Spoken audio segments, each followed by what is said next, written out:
Tribuners, di Lombok Tengah terdapat sebuah makam yang dinilai keramat oleh masyarakat. Makam ini dikenal dengan nama Kemalik Embung Puntik Tribuners.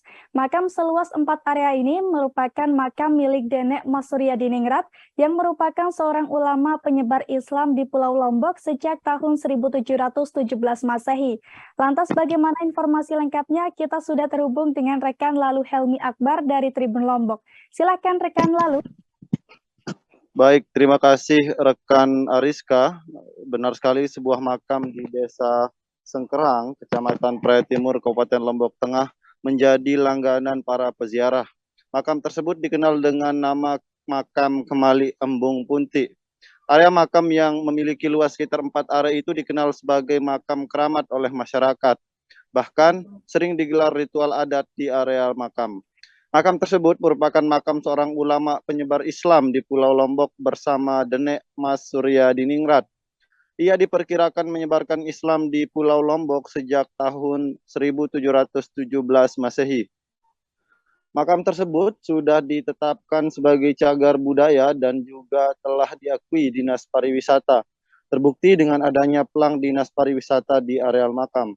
Juru pelihara makam Lalu Jasmawadi yang juga merupakan generasi ke-13 keturunan Denek Mas Suryadiningrat mengatakan ribuan masyarakat sering berziarah dan menggelar ritual adat di makam tersebut. Ritual adat bernama Nede Embung Puntik yang digelar setiap bulan 7 tanggalan Sasak atau setiap hari Senin pada bulan November. Pada ritual tersebut, masyarakat akan membawa aneka hasil bumi dan berdoa memohon berkah kepada Sang Pencipta. Setiap bulan ke-7 tanggalan Sasak atau setiap hari Senin bulan November selalu ada ritual adat di makam Embung Puntik. Ritual adat tersebut telah berlangsung turun-temurun. Bahkan masyarakat meyakini jika tidak menggelar ritual akan mendapat malapetaka seperti penyakit. Pada bulan November, ritual akan berlangsung 4 kali yang digelar setiap Senin. Masyarakat berbondong-bondong mengunjungi makam dan berdoa sebagai ucapan rasa syukur dan meminta berkah Allah Subhanahu wa taala. Selain bulan November, ritual adat biasanya juga digelar pada akhir Februari. Ada juga ritual adat bernama Sahur Sangi. Di sana, masyarakat yang sebelumnya telah terkabulkan hajatnya akan datang ke makam sebagai bentuk rasa syukur telah tercapai atau terkabulkan keinginannya. Pada makam juga biasa digelar ritual adat saat ada anak desa yang akan dihitan. Ada proses adat yang digelar. Sebelum dihitan, anak tersebut akan dibawa ke makam dengan diantar keluarga dan menggelar tradisi pemotongan selendang. Uniknya, makam tersebut tidak sembarang dapat dimasuki peziarah. Harus ada ritual khusus mengelilingi makam sebanyak 9 kali sebelum dapat memasuki makam.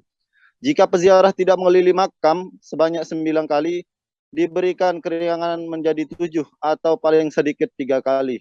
Masyarakat meyakini dengan mengelilingi makam mengingat kembali sebelum manusia lahir ke dunia. Manusia berada pada rahim ibu dan suatu saat akan meninggal dunia. Hidup di dunia yang singkat tersebut harus diisi dengan berbuat kebaikan sebagai bekal di akhirat.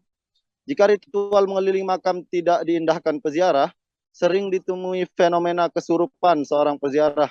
Itu membuat juru kunci makam akan kerepotan menangani. Lalu Jasmawadi mengungkapkan makam tersebut sebenarnya merupakan petilasan Denek Mas Suryadiningrat. Konon jasadnya menghilang dan tidak pernah muncul. Denek Mas Suryadiningrat selain menyebarkan Islam juga menciptakan sebuah lontar bernama Indar Jaya. Lontar tersebut berguna jika ada anak kecil yang telah berbicara melewati umurnya, maka lontar tersebut akan dibacakan. Dengan izin Allah Subhanahu wa taala, anak tersebut akan lancar berbicara.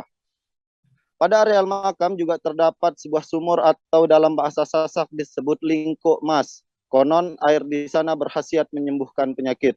Juru kunci makam, Amak Wahid, mengatakan pernah suatu hari ada orang dari Pulau Sumbawa datang dengan kondisi kaki bengkak. Saat dimandikan di lingkuk emas, ajaibnya perlahan-lahan orang tersebut sembuh. Amak Wahid menjadi juru kunci makam sejak tahun 1993. Banyak fenomena supranatural dialami sejak menjaga makam. Dia pernah didatangi sosok Denek Mas Suryadiningrat. Bahkan dia mencirikan ciri fisiknya.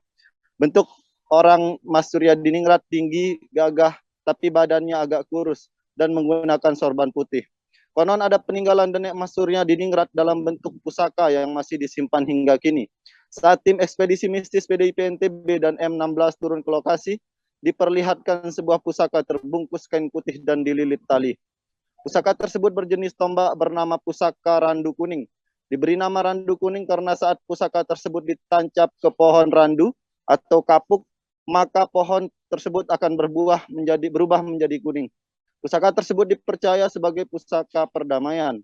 Begitu dua desa terlibat bentrok, saat pusaka tersebut dicancap ke tanah, maka bentrok akan mereda. Ketua tim ekspedisi mistis PDIP NTB dan M16 Ruslan Turmuzi mengatakan Lombok menjadi lokasi penyebaran para wali, sehingga banyak sekali kedatuan atau sejenis kerajaan. Bedanya, kedatuan identik dengan Islam. Ruslan yang merupakan anggota DPRD NTB berjanji akan menganggarkan penataan akses jalan menuju lokasi makam, membangun fasilitas pendukung untuk peziarah seperti 4 kamar toilet, penataan gapura depan dan renovasi rumah penjaga atau juru kunci makam. Direktur M16 Bambang Mevi Narwanto mengatakan penelusuran jejak sejarah situs Embung Puntik bagian dari strategi tim ekspedisi untuk mengurai dan membuka tabir sejarah leluhur Lombok agar bisa diurai benang merah ketokohan dan kelebihan ilmu yang dimiliki. Demikian Ariska. Baik rekan, lalu Helmi Akbar dari Tribun Lombok, terima kasih atas laporan Anda. Terima kasih sudah nonton, jangan lupa like, subscribe, dan share ya.